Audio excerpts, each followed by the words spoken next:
around, some of you see your daughters, you see friends, you see other women who've lost children to violence, other women who've lost children to incarceration. Just wonderful, beautiful women. I'm Julie, and I come here. My son Eric was sentenced to life in prison when he was 15 years old. He's 39. Those first 10 years, say, that Eric was locked up, I think I lived my life in like a kind of a haze, just kind of a get through it, like get up, go to work. You know, I have 2 other kids I got to deal with, plan a prison visit. Okay, get up, go to work, plan a visit to prison. And one of the things I've always, and we won't get super Catholic or anything, but I've always prayed to not become bitter. I didn't want to be that person that was like, why did this happen to me? I'm a winner, and I leave the circle always encouraged after being in the presence of you ladies who continue to move forward in spite of the pain, and who can laugh through the tears, and who love on each other and accept each other for who you are.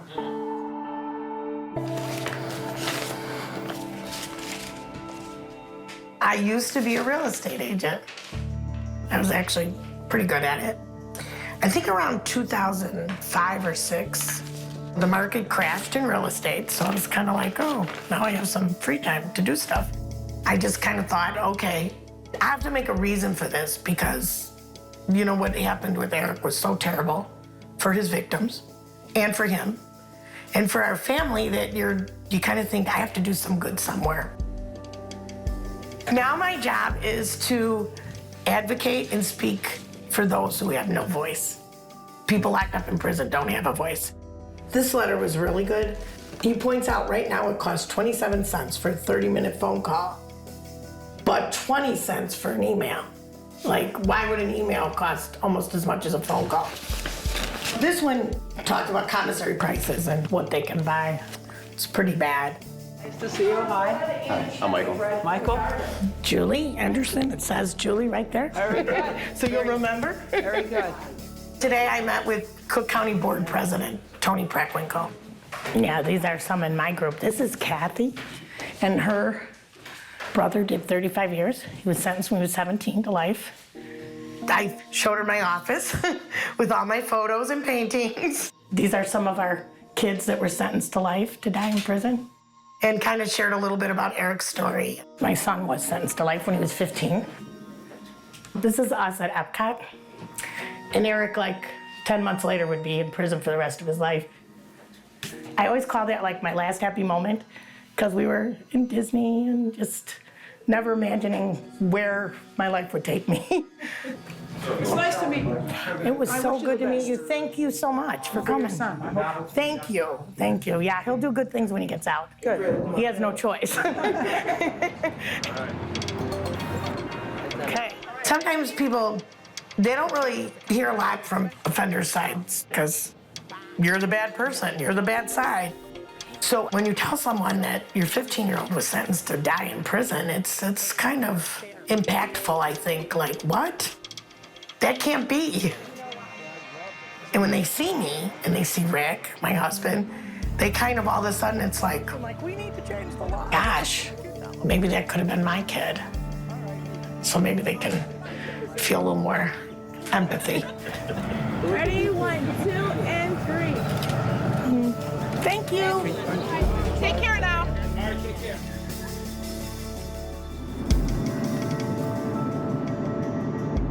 Eric's always gotten all his visits. If he was in a place that allowed 6 visits a month, we made sure he got 6 visits between me and Rick and my sister-in-law or whoever else. Then it's been really difficult. I remember when I first got down there, the first visit, and I remember telling my mom, like, hey, look, man, I get it. You know, it's 6.5 hours. We're not gonna be able to do the visits. And she literally looked at me like I had started speaking Chinese. She was like, what are you even talking about? We'll get here. We'll be here. She's super aware of, like, my social life. A lot of what we talk about is, oh, I was talking to my friend Mike, and Mike was saying this, and I was telling Mike that you said that. And at a certain point, my mom was like, well, clearly we have to meet Mike. We have to know somebody that's in your life. He'd say, you know what, this guy's never had a visit. Can you find someone to come and visit him? And then other guys would say, Eric, I really want to visit your mom. You know, when she comes down, can she visit me? People don't get visits. Prison's hard and it's bad. And a visit's like, you know, just a couple hours to try to be a normal person. I have a very kind of special attachment to people in prison now. And when I met the family members, Hey, how you doing? I realized, like, I was a lot better off than a lot of them. Like, really, a lot of them were really, not all of them, but many were really struggling financially. They couldn't get to see their kids. How are you? Good. You look wonderful as always. Yeah, I began to realize it was, like, bigger than me. The group is called CRIC, Communities and Relatives of Illinois Incarcerated Children. And it's a group of families and friends who have loved ones sentenced to 40 or more years in prison. All right. We'll let you get your food and then we'll get started. One of them, her son, he was 19 when he got life. I'm here on behalf of my son. They gave him 55 years. And you could always tell when a new mom came, because it would be super tearful, because they haven't been able to articulate this or talk about it to anyone. And now they get in here and they can talk about their son and talk about, like, the good things about them. I joined on behalf of my brother. And it's very difficult to talk about to people who don't have someone who's gonna die in prison. People, oh, how's Eric doing? Well, how is he doing? He's in prison. How do you think he's doing? Hey, it's prison. I do, like, you know, and I think everybody really considers themselves like family because we understand. As far as our legislative updates for Really, everyone wanted to get together to think, well, what can we do as a group together? Because I can't do anything by myself. We can support each other, but can we make changes? And that's what we talk about. One of the big things is the phones. We have not given up on that. They've actually added phones, but a lot of them aren't even hooked up. We increased the visits to 7 visits a month for everyone across the state. Because, like, Stateville used to have 5, and this place had 6. Now it's 7. Yay. And the phones, trying to get more phones in. And then legislative big things, like getting parole back. This can go on the bottom of the bus. Once a year, I take family members down to Menard Prison. We're ready to get on the bus. Grab a muffin for the road if you want. Everyone get along. Everyone get along. Everyone get along. Act like we love each other. Don't act like a family. We get a bus. It's 365 miles from Chicago. It's a long drive, about 7 hours. And we take them down there so they can visit their family members. Twanda? Here. Thank you. Fanny? Yes, ma'am. Why do I lead prison visit trips? Because most of these people that go wouldn't be able to go otherwise. Like Mary Hicks, she's older. Her son Keon's down in Menard for years and years. The only time she gets to go is on the family trip. So now she gets to see her son once a year. Prior to us organizing the trips, it was 8 or 9 years before she saw him. Everybody knows that an inmate who gets visits is much better adjusted. Most of these people are coming home someday, and they're coming home to live next door to you. Why wouldn't you want them socially adjusted? Sitting locked up all day with no one that cares about you, it's got to be pretty depressing, and I can't even imagine the mental consequences there.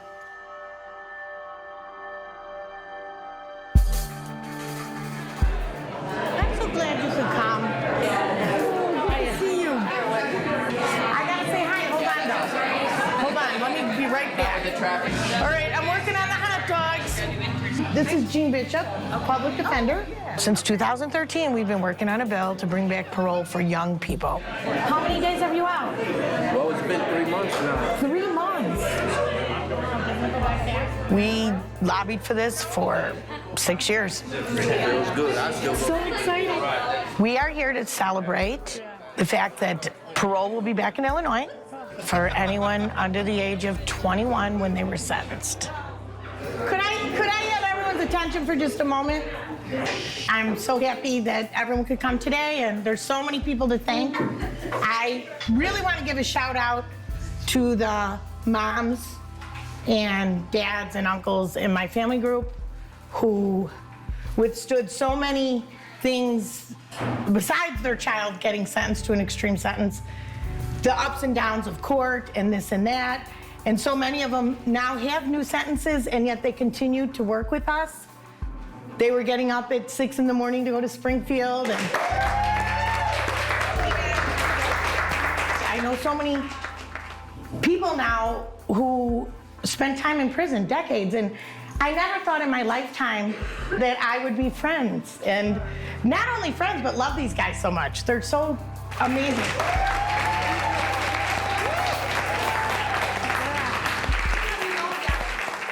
Many people, when I go and talk to them, they'll say, oh, if someone did that to my daughter, my son, I'd want them locked away forever.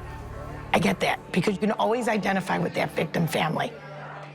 But what if it were your child that committed the offense? How would you want your child to be treated? Most people refuse to cross over that line. They refuse to ever acknowledge that that could happen to them until it does. Unfortunately, maybe I would have been one of those people, I don't know. It took some years for me to really gain an understanding of what that meant, life without parole. I was probably in my mid-20s, and I really started to grasp that, like, oh, this is where people go to die, in prison. This is the place. This is it.